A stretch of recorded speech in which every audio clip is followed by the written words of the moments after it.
Natomiast jak widać tutaj ten wałeczek to jest na ostatnich nogach przysłowiowych. Też widać tutaj zużycia tych frezów. No i to niestety trzeba wymienić. No i te zabawki niestety tanie nie są. No bo koszty niestety małe nie będą. Mówię niestety, no bo to tak faktycznie tutaj w obecnej sytuacji, no każdy liczy te złotówki. Witam serdecznie z warsztatu firmy Korbanek w Tarnowie Podgórnym. Fendt 820, ciąg dalszy. Jak mówiłem, ciąg dalszy nastąpi, no i tutaj faktycznie sytuacja jest rozwojowa. No i tyle zostało z ciągnika, tak jak widać. Stoi na 3 nogach, ale stabilnie.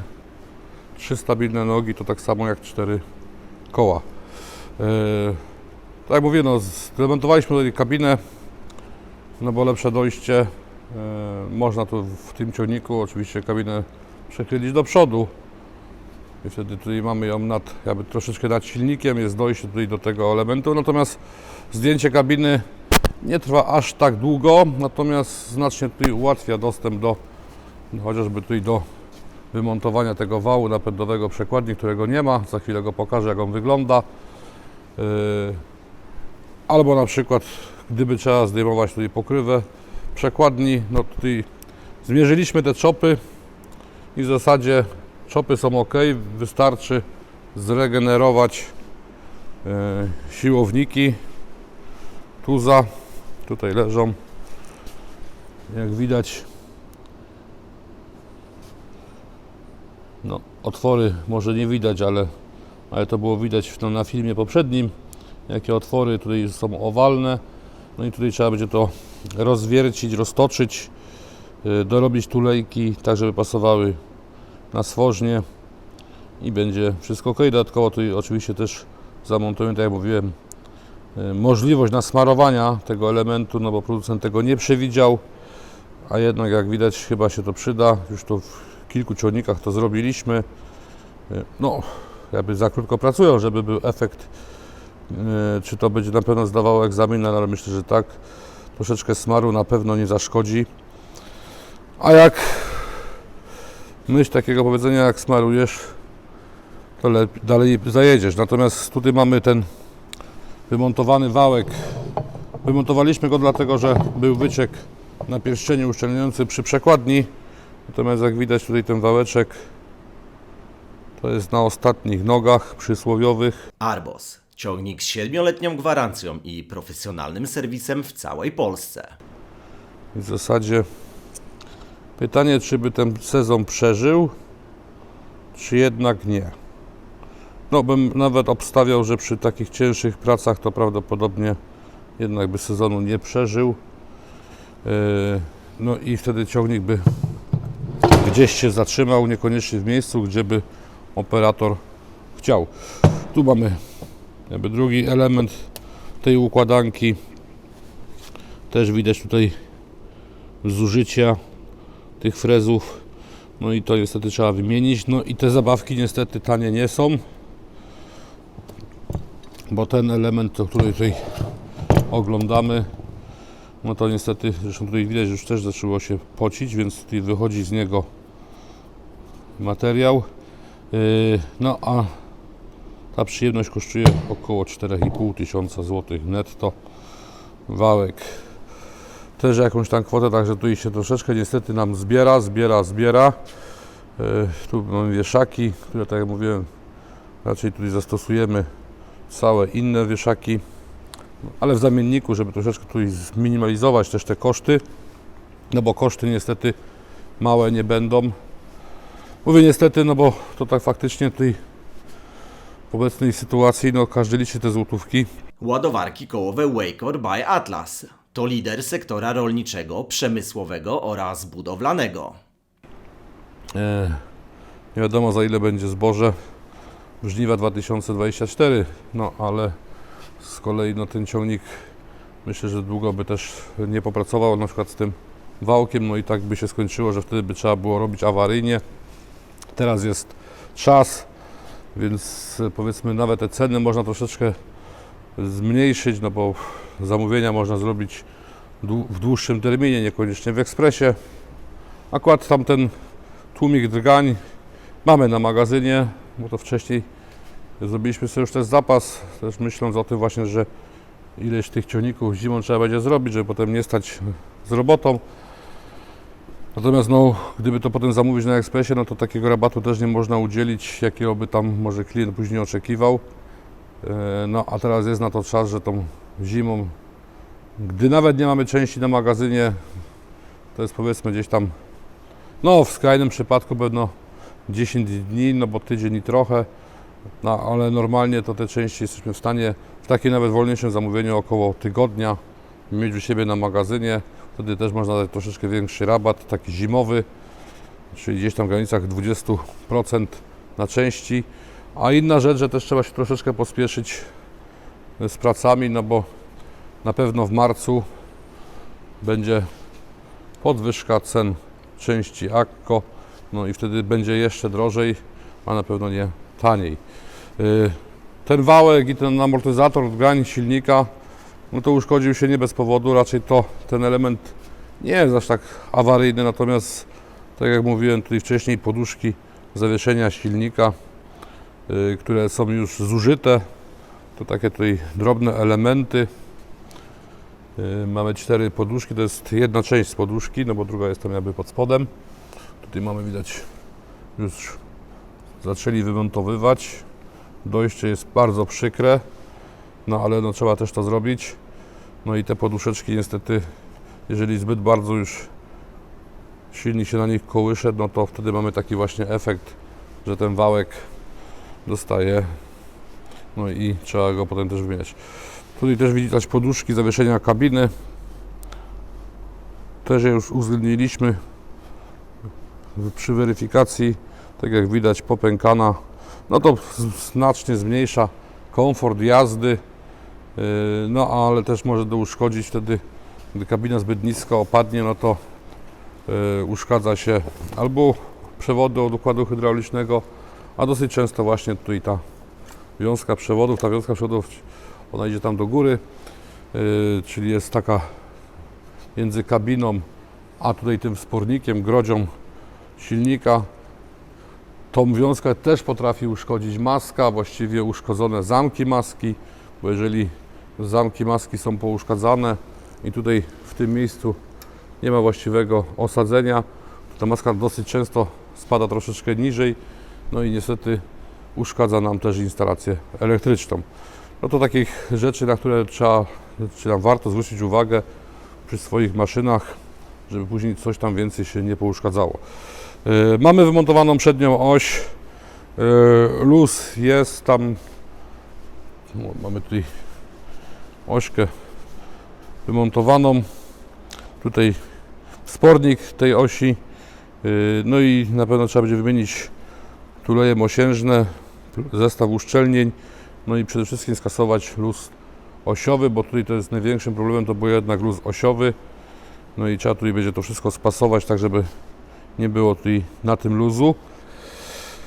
O ile tam w tej osi jeszcze troszeczkę smaru było, natomiast w tym miejscu, tak jak tutaj widać, mamy suchuteńko, a smarowniczki są od dołu.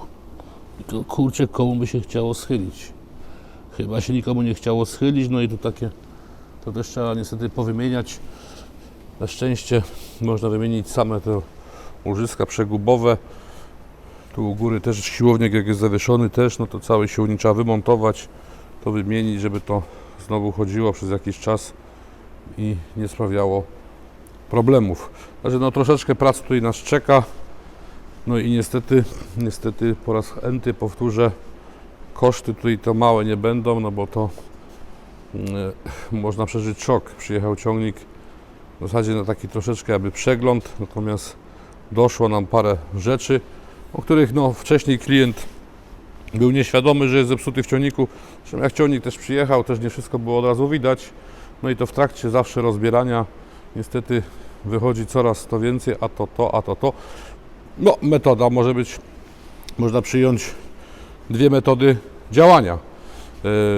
Zamknąć oczy i udawać, że się nie widzi, i może to przeżyje i jakiś czas pochodzi, no wtedy powiedzmy mniejszy rachunek wyjdzie za naprawę. Natomiast no, druga metoda to lepiej dokładnie wszystko posprawdzać i przynajmniej klienta poinformować, co jest do zrobienia, a to już jest decyzja klienta. Czy robimy i w jakim zakresie. Najczęściej klienci podejmują racjonalne decyzje, no i mówią ok, no trzeba zrobić, no bo lepiej to teraz zrobić i być może wymienić tylko jakieś drobne elementy, niż później całe jakieś podzespoły ciągnika. No bo wiadomo, że ciągnik jak pójdzie w pole, no to wtedy ma pracować i zarabiać pieniądze. Co do kosztów, no tutaj też pytanie właśnie, myślę, że klient podjedzie, może jutro nawet rano zobaczyć. No, obejrzeć wszystko, jak teraz już wygląda, chociaż raz już tu był, gdzie ciągnik jeszcze był, powiedzmy, prawie że w całości. Dziś jest bardziej porozbierany, więc pewne rzeczy też tutaj się jakby uwidoczniły. No na przykład chłodniczka EGR-u, która jest nieszczelna i trzeba będzie ją, no właśnie, o, takie coś tu się wylewa z niej. To jest płyn po stronie płynu. Ten płyn taki brudny to już niestety jest po stronie, tam gdzie nie powinno być płynu, a jest to płyn zmieszany z sadzą. Tu jest, widać, no trochę zasyfione. No i teraz pytanie, tu jest taki zaworek tam w środku, czasami się tam klapki urywają tego zaworku i to wpada, więc to też co jakiś czas przy przeglądzie należałoby to rozmontować, wymienić ten zawór EGR-u, żeby nie narobiło bałaganu, bo to potrafi wpaść na tłoki do góry i troszeczkę czasami coś zepsuć dodatkowo. No ale tak jak widać, wylatuje tutaj, różne rzeczy z niego wylatują. O, tu już częściowo trochę z niego wylali, więc no takie o.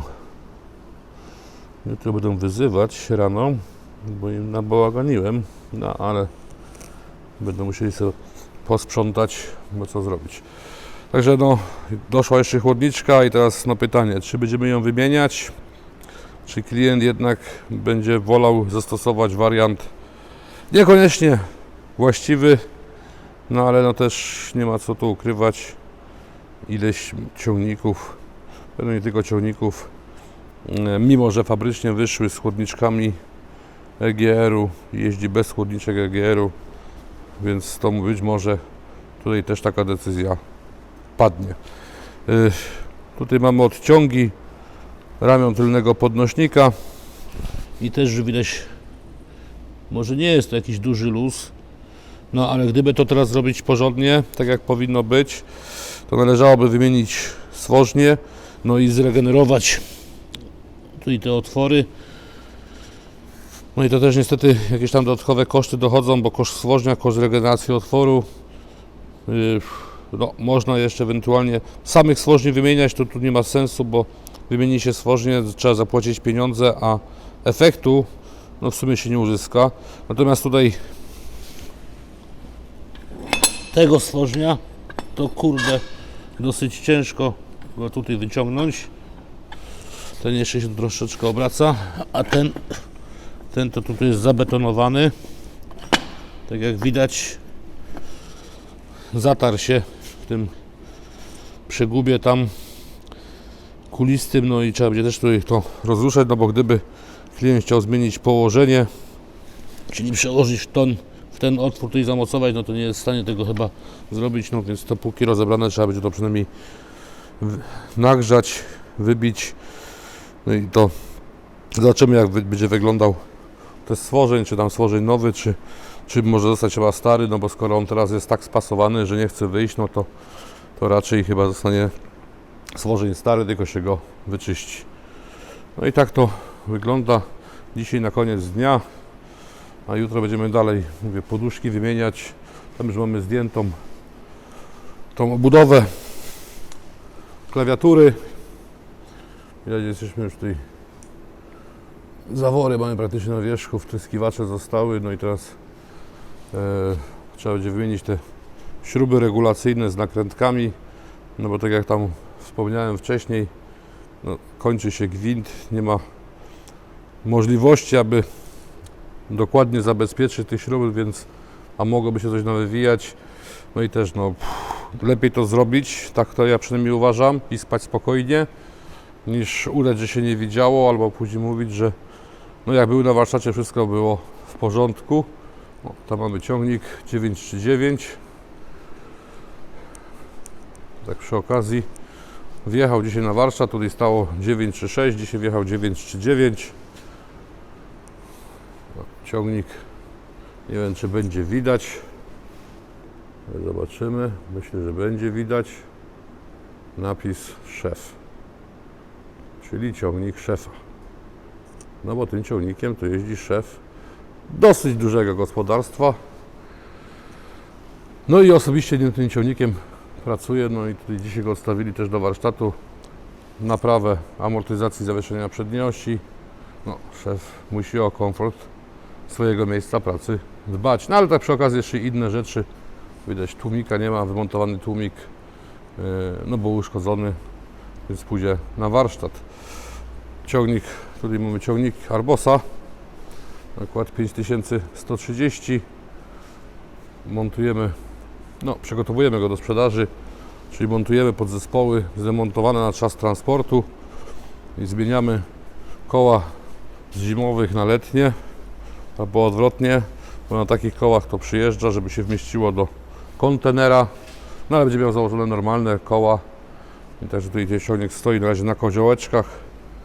Robimy, tak jak mówiłem, przegląd zerowy, poskładamy, posprawdzamy wszystko, założymy koła i w zasadzie ciągnik będzie gotowy. I to jest chyba ostatni z poprzedniej dostawy, który nam został, a na nową dostawę czekamy, która to niedługo powinna dotrzeć do nas na warsztat.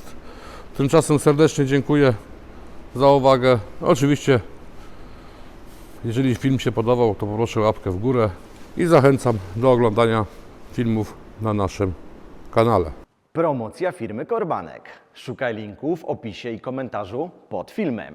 Kliknij i odbierz nagrodę, którą dla Ciebie przygotowaliśmy.